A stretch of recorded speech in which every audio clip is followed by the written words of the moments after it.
இது சுவிஸ் தமிழ் டிவியின் இன்றைய பிரதான செய்திகள். செய்தி ஆசிரியர் தேவாமதன். செய்திகளை வாசிக்கும் நான் துரைய பவினோத் கண்ணன். முதலில் தலைப்புச் செய்திகள். அமெரிக்கா ஈரான் போர் நிறுத்தத்தை சுவிட்சர்லாந்து வரவேற்பு. டிரான்ஸ்மோன்டானா பார் தீ விபத்து விசாரணையில் புதிய திருப்பம். லீஸ்டலில் பெட்ரோல் நிலைய கடையில் புதிய கொள்ளை. வலைஸ் அருகே வால் பொஸ்கியாவோவில் காட்டுத்தீ தீவிரம். சுவிஸ் படை பங்கர்கள் இப்போது டேட்டா மையங்களாக மாற்றம். தொடர்பான விரிவான செய்திகள். ஓஸ்டர் பண்டிகையை முன்னிட்டு மாடர்ன் மேபல் நிறுவனம் வழங்கும் அதிரடி ப்ரீ ஈஸ்டர் சேல். அனைத்து வீட்டு உபகரணங்களுக்கும் 25% முதல் 50% வரை சிறப்பு தள்ளுபடி. சுவிட்சர்லாந்தின் நம்பிக்கைக்குரிய ஒரே ஒரு தமிழர் நிறுவனத்தின் இந்த சலுகையை தவறவிடாதீர்கள். ஐன்ஸ்லாக் வேக் 37 46 32 ட்ரிம்பாக் என்ற முகவரிக்கு இன்றே விஜயம் செய்யுங்கள்.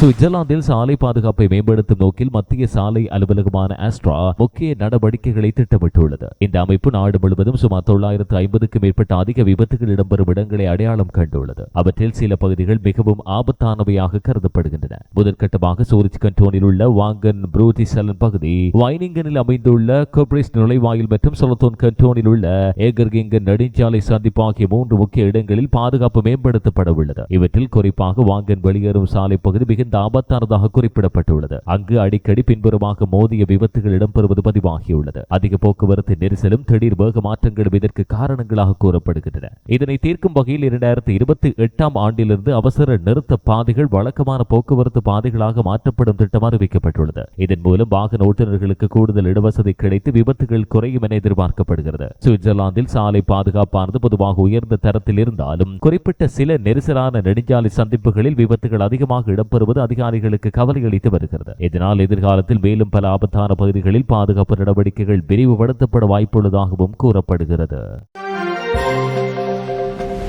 உலகம் முழுவதும் நிறுவனங்கள் தங்களின் முக்கியமான மற்றும் பாதுகாப்பு தேவையுள்ள தரவுகளை பாதுகாக்கும் இடங்களை தேடிக்கொண்டிருக்கின்றன. இந்த நிலையில் சுவிட்சர்லாந்தில் பயன்படுத்தப்படாமல் இருக்கும் பழைய ராணுவ பங்கர்கள் தற்போது டேட்டா மையங்களாக பெரும் வரவேற்பை பெற்று வருகின்றன. இந்த பாதுகாப்பு மிக்க நிலத்தடி வசதிகள் குறித்து பங்கர் சுவிஸ் நிறுவனத்தின் விற்பனை மேலாளர் பாஸ்டியன் ஹென்றி தெரிவிக்கையில், இந்த நிலத்தடி இடங்கள் மிகவும் ரகசியமானவை, இருப்பினும் அவை உண்மையில் உள்ளன, மேலும் உயர் பாதுகாப்பு தரவுகளை சேமிக்க மிகவும் பொருத்தமானவை என்கிறார். சுவிட்சர்லாந்தின் பங்கர்கள் குளிர்ச்சியான இயற்கை சூழல், அரசியல் நிலைத்தன்மை மற்றும் வலுவான பாதுகாப்பு கட்டமைப்புகளால் உலகளாவிய நிறுவனங்களின் கவனத்தை ஈர்த்தன. குறிப்பாக சைபர் பாதுகாப்பு அச்சுறுத்தல்கள் அதிகரித்துள்ள நிலையில் நிலத்தடியில் பாதுகாப்பாக தரவை சேமிக்கும் தீர்வுகள் முக்கியத்துவம் பெற்றுள்ளன. ஆனால் இத்தகைய வசதிகளுக்கான தேவை கிடைக்கும் இடங்களை விட மிக அதிகமாக உள்ளது. பாஸ்டியன் ஹென்ரியின் தகவல்படி அவரது நிறுவனத்துக்கு உலகம் முழுவதும் இருந்து வாரத்துக்கு சுமார் 100 விசாரணைகள் கிடைக்கின்றன. இதனால் பல வாடிக்கையாளர்கள் காத்திருப்பு பட்டியலில் உள்ளனர். கிடைக்கும் இடங்கள் மிகவும் குறைவு, கையில் எண்ணக்கூடிய அளவில் தான் உள்ளது என அவர் குறிப்பிடுகிறார். மேலும் இந்த உயர்தர பாதுகாப்பு வசதிகளை பயன்படுத்துவதற்கான செலவு பல மில்லியன் சுவிஸ் பிராங்குகள் வரை உயரக்கூடும் என்றார். சுவிட்சர்லாந்து அதன் பாதுகாப்பு மற்றும் நம்பகத்தன்மைக்காக ஏற்கனவே உலகளவில் அறியப்பட்ட நிலையில் இப்போது டிஜிட்டல் காலத்திலும் அந்த நம்பிக்கையை மேலும் வலுப்படுத்துகிறது.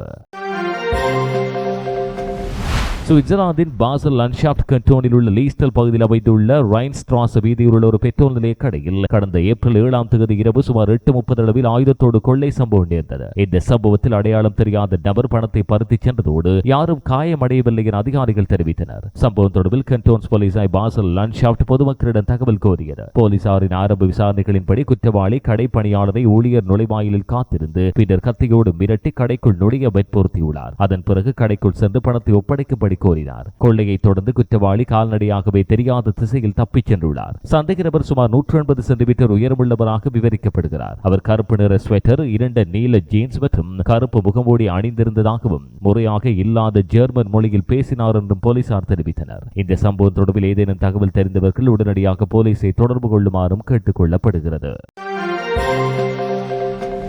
சுவிட்சர்லாந்தின் கிராபர்டன் கண்டோனில் உள்ள வால் பொஸ்கியாவோ பகுதியில் கடந்த செவ்வாய்க்கிழமை முதல் பெரும் காட்டுத்தீ பரவுகிறது. இந்த தீயை அணைக்கும் பணியில் தீயணைப்பு படையினர் தொடர்ந்து போராடுகின்றனர். இந்த காட்டுத்தீ தற்போது வீடுகள், முக்கிய அடிக்கோட்டுகள் மற்றும் புகழ்பெற்ற ப்ரூசியோ வியாடக்ட் சுற்றுப்பகுதிகளுக்கு அச்சுறுத்தலாக மாறியுள்ளது. சுற்றுலா பயணிகளிடையே பிரபலமான இந்த இடம் பாதிக்கப்படும் அபாயம் இருப்பதாக அதிகாரிகள் கவலை வெளியிடுகின்றனர். தீ பரவலுக்கான ஆரம்ப காரணமாக கட்டுப்படுத்தப்பட்ட தீ வைத்தல் தவறுதலாக கட்டுப்பாட்டை மீறி பரவி இருக்கலாம் என அதிகாரிகள் சந்தேகிக்கின்றனர். இதை கட்டுப்படுத்த பெரிய அளவிலான தேவையான மீட்பு நடவடிக்கைகள் முன்னெடுக்கப்பட்டுள்ளன. ஹெலிகாப்டர்கள், தீயணைப்பு படையினர் மற்றும் போலீசார் இணைந்து தீ அணைக்கும் பணியில் ஈடுபட்டுள்ளனர். இந்த தீ விபத்தால் மின் கம்பிகள் சேதமடைந்துள்ளதால் சில பகுதிகளில் மின்சாரம் துண்டிக்கப்பட்டு ஜெனரேட்டர்களின் உதவியோடு மின்சாரம் வழங்கப்படுகிறது. மேலும் பாதுகாப்பு காரணங்களால் வெளிப்புறத்தில் தீ ஏற்றுவதற்கு முழுமையாக தடை விதியானது. தீயணைப்பு நடவடிக்கைகளை எளிதாக்கும் வகையில் அந்த பகுதியின் வான்வழி போக்குவரத்தும் தற்காலிகமாக நிறுத்தப்பட்டுள்ளது. இந்த சம்பவம் சுவிட்சர்லாந்தில் அதிகரித்து வரும் வறட்சியும் வெப்பநிலையும் காட்டுத்தீ அபாயத்தை அதிகரித்து வருவதை மீண்டும் ஒருமுறை வெளிப்படுத்தியுள்ளது. அதிகாரிகள் பொதுமக்கள் அதிக கவனத்தோடு நடந்து கொள்ள கேட்டுக் கொண்டுள்ளனர்.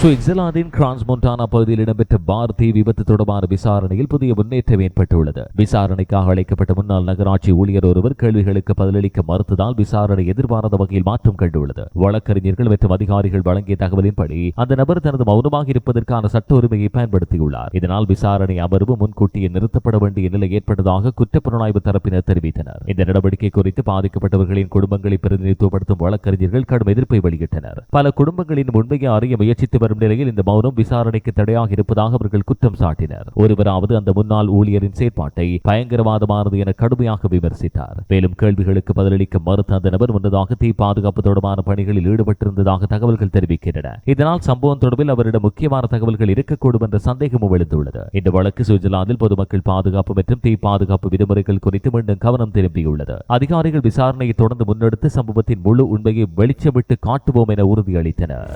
சிறிய விளம்பர இடைவெளியின் பின் செய்திகள் தொடரும். எவ்வளவு காலம்தான் பழைய வீட்லயே வாழ்க்கையை ஓட்டுவீங்க? உங்கள் பழைய வீட்டையும் பழைய சமையல் அறையையும் புதிதாக மாற்றும் நேரம் வந்தாச்சு. ஆமாம், நவீனமும் தரமும் நிறைந்த வீட்டை உருவாக்க சுவிஸில் இருக்கவே இருக்கிறது மாடர்ன் ஹவுஸ் GmbH. எமது சேவையால் இனிமேல் உங்கள் வீட்டில் எல்லாமே புதுசுதான். குறைந்த செலவு, அதிக தரம், நம்பிக்கையான நம்மவர் நிறுவனம் மாடர்ன் ஹவுஸ் GmbH நிறுவனம். சுவிஸில் வரி விதிப்பு விகிதங்கள் பல கண்டோன்களில் மாற்றம் செய்யப்பட்டுள்ளது என்பது உங்களுக்கு தெரியுமா? ஆம், அதற்கேற்ப உங்கள் வரி படிவங்களை சிறந்த வரி ஆலோசகர்கள் ஊடாக நிரப்பி அதிக வரி விதிப்பிலிருந்து விடுதலை பெறுங்கள். மேலதிக ஆலோசனைகளுக்கு இப்பவே PR த்ரோய்ஹேண்ட் GmbH நிறுவனத்தை அழையுங்கள். 44 85 13 333. அமெரிக்கா மற்றும் ஈரானுக்கு இடையே ஏற்பட்டுள்ள போர் நிறுத்த ஒப்பந்தத்தை சுவிட்சர்லாந்து வரவேற்று இது பிராந்திய பதற்றங்களை குறைக்க முக்கியமான முன்னேற்றமாக குறிப்பிட்டுள்ளது. நீண்ட நாள் பதற்ற நிலை நிலவி வந்த இந்த இரு நாடுகளுக்கு இடையில் இந்த ஒப்பந்தம் உருவாகியுள்ளது குறிப்பிடத்தக்கது.